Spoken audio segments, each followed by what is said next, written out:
সব দুনিয়া মারি লাইলে উগ্রপন্থীদের মারাইলো গিয়া সেরা পিকটা খুন করে লাইলো কেরা কি মরাটারা আনতে পারে কংগ্রেস আগে যাইবো না সিপিএম আগে যাইবো এরকম আমরা দেখছি তো তোরা ডাক দিলে আমরা দেখছি না আমরা দেখছি তো এইসব কিছু প্ররোচনাতে পা দেবে না দেখো দীর্ঘ বছর আমি দেখি শোনো পার্টি কথা বিষয় শোনো হ্যাঁ সব দুনিয়া মারি লাইলে উগ্রপন্থীদের মারাইলো গিয়া সেরা পিকটা খুন করে লাইলো কেরা কি মরাটারা আনতে পারে কংগ্রেস আগে যাইবো না সিপিএম আগে যাইবো এরকম আমরা দেখছি তো তোরা ডাক দিলে আমরা দেখছি না আমরা দেখছি তো এইসব কিছু প্ররোচনাতে পা দেবে না দেখো দীর্ঘ বছর আমি দেখেছি অনেক কিছু এইসব বিষয়ে আমি জানি বিষয়টা এখন এইসব রাস্তা পাশে এইসব বন্ধ করো তোমাদের কাছে আপনাদের কাছে সবার কাছে আমি অনুরোধ করি সাধারণ এই পাবলিকের যে জীবন ইয়েটা ধারাটা বন্ধ মানে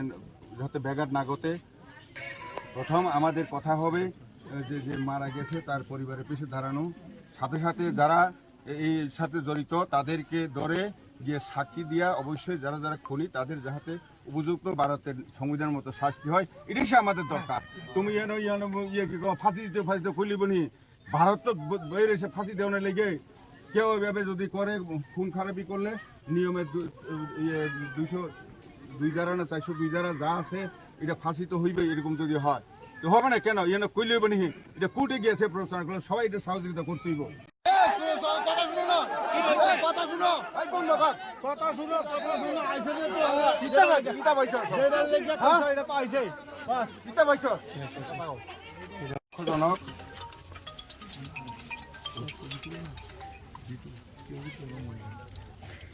এটা খুব দুঃখজনক এটা তো অঘটন হয়ে গেছে গা তার জন্য যারা মারা গেছে তার সাথে আমরা সবাই আছি যারা যারা অপরাধ করছে তারা সত্যি ধরা হবে রাত্র 8টার সময় আমি খবরটা শুনছি অনেক করে শুনেছি সঙ্গে সঙ্গে আমি ডিএম রে কইয়া দিছি এসডিপুরে কইয়া দিছি এসডিপি সুবিধা আছে তবু আমি কইয়া দিছি আসামির হাতে অতি সত্বর ধরা পড়ে আইনে যা হবে তাই হবে এখানে দেখো তোমরা যদি গড়বড় করো তৈলে পর আসল যারা দোষী আসল আসামি এরা আবার কাভারেজ কইরা সেইরা অন্য রাষ্ট্রীয় গিয়া সেইরা এটা অন্যরকম হইব আমরা সবাই চাই কেবল রাস্তার মধ্যে ঘোষণা দিলেই ফাঁসি হইব এইসা নেই আইনে সবাই সহযোগিতা করো যাতে যারা যারা সাক্ষী আছে সাক্ষী দাও আইনে গিয়া কোর্টে গিয়া সেইরা এটা করো অবশ্যই হবে এখন যে মারা গেছে তার পরিবারের সাথে আমাদের সবাইকে দাঁড়াতে হবে এটা কেউ তো চায় না তার মধ্যেও একটা ঝগড়া করতে গিয়েছে মাঝখানে সুরাইতে গিয়ে এরকম ঘটনা হয়েছে এখানে দেখো দীর্ঘ বছর আমরা বিজেপির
চলবে না খুনিদের ফাঁসি চাই হত্যাকারীর ফাঁসি চাই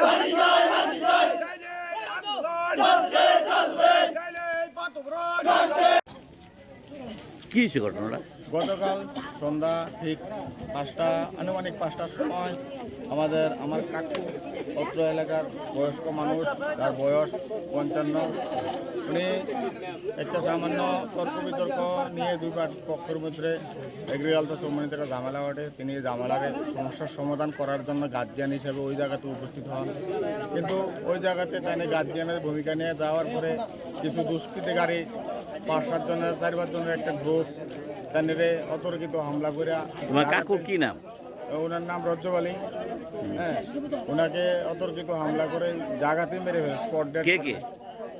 আমি যদিও ঘটনা ছিলাম না, আমি আসার পরে শুনছি যে এই ঘটনা সুব্রত সাহা ওরফে কালু, এমনকি সঞ্জয় দেবনাথ, প্রলয় দাস এবং আজকে আবার শুনলাম এতে বিশ্বজিৎ পাল, আরও এক দুজন ছিল, আস্তে আস্তে নাম বেরিয়ে আসছে। হ্যাঁ, তো এর মধ্যে 3 জনকে অ্যারেস্ট করেছে, একজনকে এখনো অ্যারেস্ট করতে পারে না। কাকে কাকে অ্যারেস্ট করেছে পুলিশ? অ্যারেস্ট করেছে সুব্রত সাহা, বলাই দাস ও সঞ্জয় দেবনাথকে।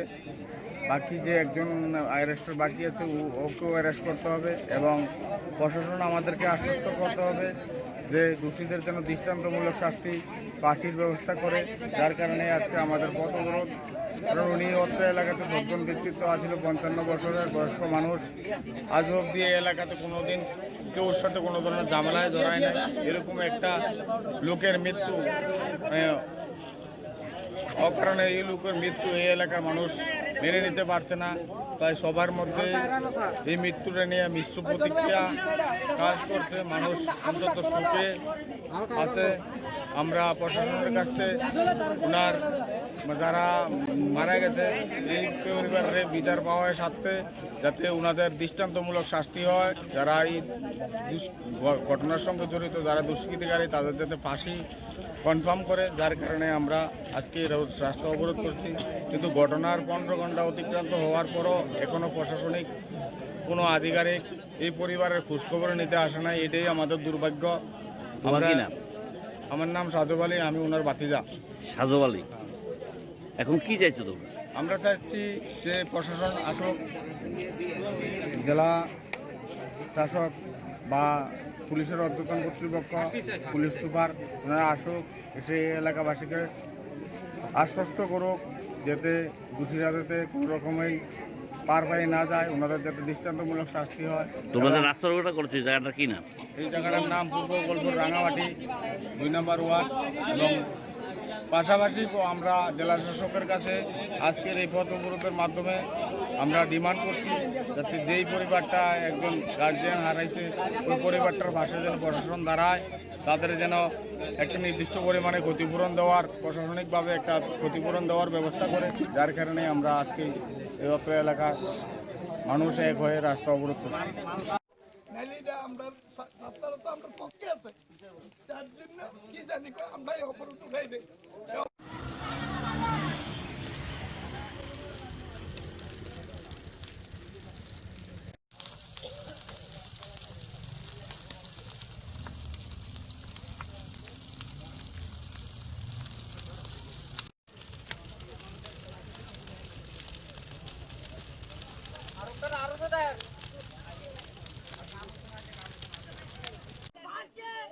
এমন মানুষ থাকে আপনার দেখে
শোনো পার্টি কথা বিষয় শোনো শোনো। হ্যাঁ, সব দুনিয়া মারি লাইলে, উগ্রপন্থীদের মারাইলো, গিয়া সেরা পিঠটা খুন করে লাইলো। কেডা কি মরাডারে আনতে পারে কংগ্রেস আগে যাইবো না সিপিএম আগে যাইবো, এরকম আমরা দেখছি। তো তোরা ডাক দিলে আমরা দেখছি না, আমরা দেখছি। তো এইসব কিছু প্ররোচনাতে পা দেবে না। দেখো, দীর্ঘ বছর আমি দেখেছি অনেক কিছু, এইসব বিষয় আমি জানি বিষয়টা। এখন এইসব রাস্তা পাশে এইসব বন্ধ করো। তোমাদের কাছে, আপনাদের কাছে, সবার কাছে আমি অনুরোধ করি, সাধারণ এই পাবলিকের যে জীবন ইয়েটা ধারাটা বন্ধ, মানে যাতে ব্যাঘাত না ঘটে। প্রথম আমাদের কথা হবে যে যে মারা গেছে তার পরিবারের পিছু দাঁড়ানো, সাথে সাথে যারা এই সাথে জড়িত তাদেরকে ধরে গিয়ে সাক্ষী দিয়া অবশ্যই যারা যারা খুনি তাদের যাতে উপযুক্ত ভারতের সংবিধান মতো শাস্তি হয়, এটাই সে আমাদের দরকার। তুমি ইয়ে কি ফাঁসি দিতে খুলিব নি, ভারত তো বেরিয়েছে ফাঁসি দেওয়ার লেগে।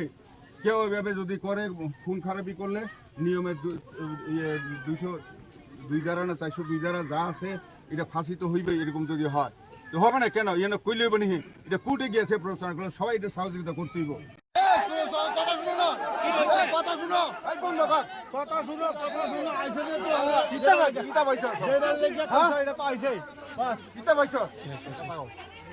দুঃখজনক,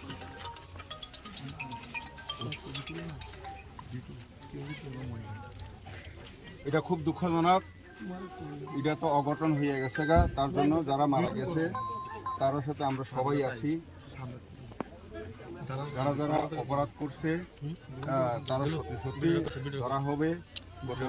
ঠিক রাত্র 8টার সময় আমি খবরটা শুনছি, অনেক করে শুনেছি। সঙ্গে সঙ্গে আমি ডিএমরে কইয়া দিছি, এসডিপুরে কইয়া দিছি, এসডিপুর সুবিধা আছে, তবু আমি কইয়া দিছি আসামি যাতে অতি সত্ত্বর ধরা পড়ে আইনে যা হবে তাই হবে। এখানে দেখো, তোমরা যদি গড়বড় করো তৈলে পর